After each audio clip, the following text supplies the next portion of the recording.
All right. So good morning, good afternoon, good evening to all our nurses right here. Nandito na naman po tayo ulit ngayon, no, para sa isang interview with our nurse and now case manager po of Town Kids, Sir Lemuel Parlade. Hello, sir. Good morning po. Hello, good morning, Ma'am Rachel. Thank you for allowing me to have this interview with you. And thank you so much as well din, sir, no, for accepting the invite. Sir, we are curious, no, lahat po kami nanonood ngayon. Paano ka, sir, nag-start kay Town Kids? Well, I started as home care nurse. So for the first 2 years, I've been taking care of several clients, and then I was then assigned to just one client, and then I became a full-time nurse there. And after 2 years, I think the office management saw something in me that I can, transition to the case management role. So I explored that opportunity. I grabbed it, and now I've been a case manager since April last year. So mag 1 year na ako this coming April. Mhm. And with this, sir, how did Town Kids Zero Experience program help bridge the gap between where you were and where you want to be professionally, sir? Well, when I had my USRN license back in 2019, I tried to apply for any roles here in the US if any companies would hire me. Pero unfortunately, during that time, most USRN hiring companies, they require bedside experience. So when I came across with Town Kids sa Facebook, kasi 'di ba sa algorithm ng Facebook before if you search something, bigla na lang magbibigay siya ng suggestion sa'yo sa Facebook, no? I found out that their program allowed nurses to come here to the US with no experience with zero clinical or hospital background.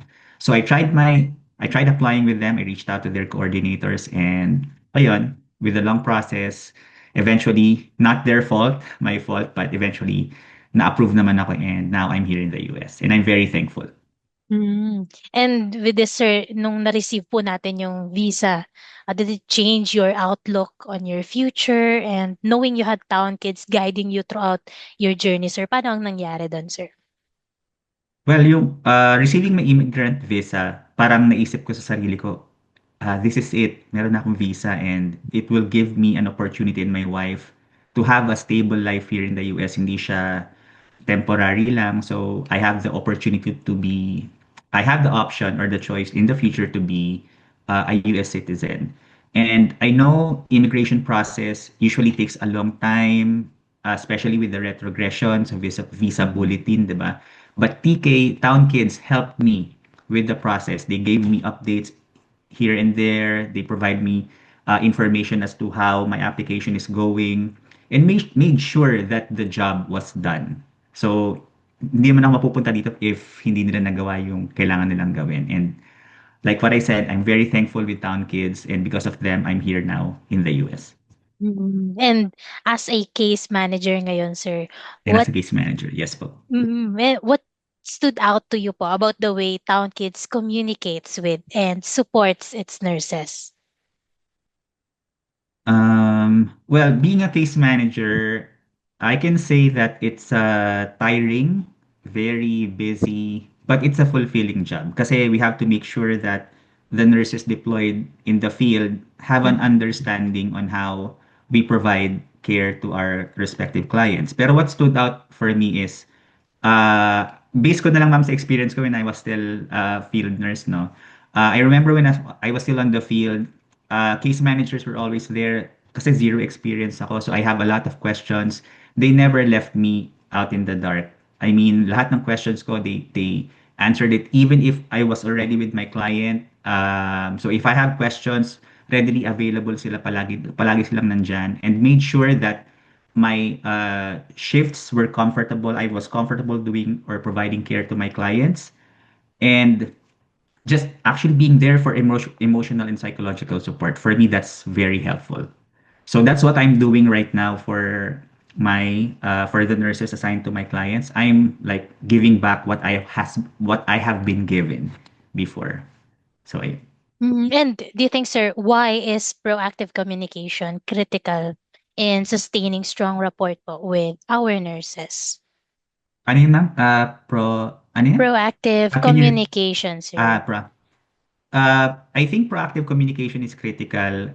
It would make the nurses feel na the entire company is supporting them, that they have their backs, that no matter what you do, if you're in the field, you're not alone. We're always there to support you. So if we are reaching out to them without them asking, like say for example, we ask them if how they did with their shifts or may mga challenges pa, it makes them feel na, oh, I'm not just here to work. My company is here to support me all the way. Kumbaga sir, hindi ka na naghihintay na sila yung mag-reach out sa'yo, no? Ikaw na Yes. po yung Mm. nauuna. And with this, sir, is there something na nangyari on your duty that you'll never forget? Ako yung as a home care nurse. So, kasi when I was starting my career as a home care nurse, coming from someone who has zero clinical experience, I have this specific client whom I really felt na ayaw nila sa akin, no? But with the help of the case managers, with the help of my colleagues, fellow nurses, lahat ng encouragement na kuha ko to hone my skills, make sure that I'm doing what I'm supposed to do to the best of my ability. And then months have passed. Syempre, I was very being cautious with what I'm doing with my client. Now, there was a shift when I think I forgot my lunch and then I never told anybody, but the mom of my client gave me like a Wendy's combo meal, yung my fries, burger, and drinks, and I was so happy. Um, it then I realized that it was a really small gesture for them, but for me it was huge because knowing that they don't really like me, that then I realized na hey, I'm already established nurse here for this client. They are now recognizing what I'm doing, and it was really a defining moment for me, and all the hard work, all the effort to hone my craft, to perfect my craft, yun yung naging result. So that was an unbelievable, unforgettable experience for me. Mhm. And with this, sir, how does your work as a case manager contribute, sir, to the mission of Town Kids of changing lives through care? Well, my work as a case manager, it all boils down to making sure that the plan of care is updated. We coordinate the patient's overall care, excuse me, to receive for them to receive the best possible care. So, kasi if our clients receive this care, regardless of their condition, whether they're chronic or whether simple case lang yan, it helps our clients, not only the clients pala, but also their families to go through the ordeal that they're going through. Kasi it's not really easy to take care of a sick child at home. Mhm. But we're there. And my work as a case manager, kumbaga, I see the care in an overview of like the overall care for that client.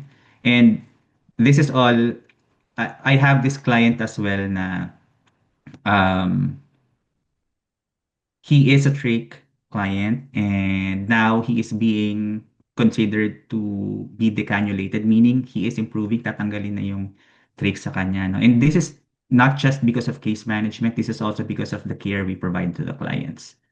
So, So, in your case talaga, sir, marami na rin pong patients yung, kumbaga, graduate na, mm, mm, and that's good to know then, sir, no? With yes this, po. in what ways, sir, has Town Kids made a meaningful impact on your life and your family's future? Well, meaningful kasi living in the United States is a dream come true for the most of us, if not everyone, if not all, no. So kaya naman tayo as a Filipino, 'di ba? When I decided to choose the nursing career, at the back of my mind, iniisip ko na kagad, there's a possibility for me to come here to the US. So yun yung para naging fire within me to strive that goal, and I achieved it because of the help of Town Kids. So I believe for me the future is bright and my family's future is bright as well because of this opportunity that I was given. Mhm. And actually with this, sir, no, you are, I believe you have extended your stay with Town Kids, no, now that you are a case manager na po of Town. May Yes. we know, sir, no, what made you extend your stay in Town Kids? Well, I can think of several reasons for now to stay here with Town Kids, but one I can think of is the thing that stands out for me is including myself. Also, probably with the other nurses who have extended as well. Uh, because of the love that the love that we have for our clients and the love that they reciprocate. Kumbaga parang give and take ng compassion and care not only towards our clients Mhm. but also towards us nurses. Kasi just to give you a background, we recently had a party yung mga mag-finish na yung contracts, no? And those who have finished their contracts last February too. And the families, they gave heartwarming messages. Some of them created videos, not only with the clients, but also with the entire family, Mhm. to appreciate how our nurses, including myself, kasi I was also greeted by my previous client's family, no? It was a very emotional night for us, especially for me, kasi namimiss ko na rin yun. Di ba? Me being a case manager, I really had um, parang na-miss ko rin yung client ko before, but they did, I was included on that message. And for me, it's really an achievement to be given recognition like that. And those are some of the reasons why ako would stay with Town Kids and probably the other nurses as well, why they are staying with Town. And now I'm hoping, no, I know na yung mga nurses po na nanonood sa atin ngayon, sir, really curious po in terms of your message po for them. So, do you have any masasabi, sir, for our nurses na nag-i-start pa lang ngayon ng kanilang USRN journey? Okay, well, it's never too late. You know, I came here, hindi naman ako bata no when I got here in the US. Um, there was a big part of my life where when I thought that I would never make it here, but believe in yourself, trust the process. Town Kids can help you with that. And they will guide you along the way. They will provide you updates. And it's still something that you have to try kasi when sabi nga nila, di ba, when an opportunity strikes, grab it. Kasi if you don't grab it, baka hindi na siya dumating sa'yo ulit. So never give up. Um, Stay focused with your craft, regardless if may experience ka or wala. I mean, it's always never too late. And it's gonna be a fulfilling job once you get here to the US. Yun lang po. I agree with that, sir. Kumbaga, the time is now na po, no, for them to Yes. uh, start na po with their process. And of course, with your help, sir, I'm hoping na talagang na-enlighten din natin yung kanilang mga minds, no, in terms of starting their US journey or American dream, as they say. With that, sir, thank you Thank you. so much po for this interview. Would you like to leave a message po or shout out sa inyong mga friends, families po here in the Philippines? Okay, yung mga kapatid ko diyan sa Philippines, mga relatives ko diyan, hello if nanonood kayo ngayon. Hi, tsaka sa mga ka-work ko before sa previous company ko na alam na nandito na ako and it's possible. Pinag-uusapan lang natin to before na nandiyan pa tayo and now I'm here. So, minessage ko na kayo pa isa-isa, di ba? And kilala nyo na kung sino kayo. So, ayan. So, yeah, this is true. In its realest form, nandito na kami and we're very happy. And sana kayo rin makasunod in the near future. And then din sa dalawa kong pamangkin na nag-aaral ng NCLEX ngayon. So, shout out sa inyo. Good luck sa mga exams nyo. And so, hopefully, dito rin kayo mapunta after nyo mapasa yung NCLEX exams niyo. Yun lang po.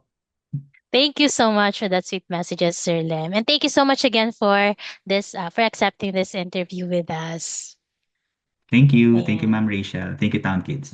Yan. And to all our nurses right there, ayan, isa na naman pong interview, no, with Sir Lem, our case manager, ang natapos today. And we hope na abangan nyo po ang iba pa nating mga interviews with our nurses dito kay Town Kids. This has been Rachel Ohastro at magkita-kita po tayo muli sa ating susunod na video.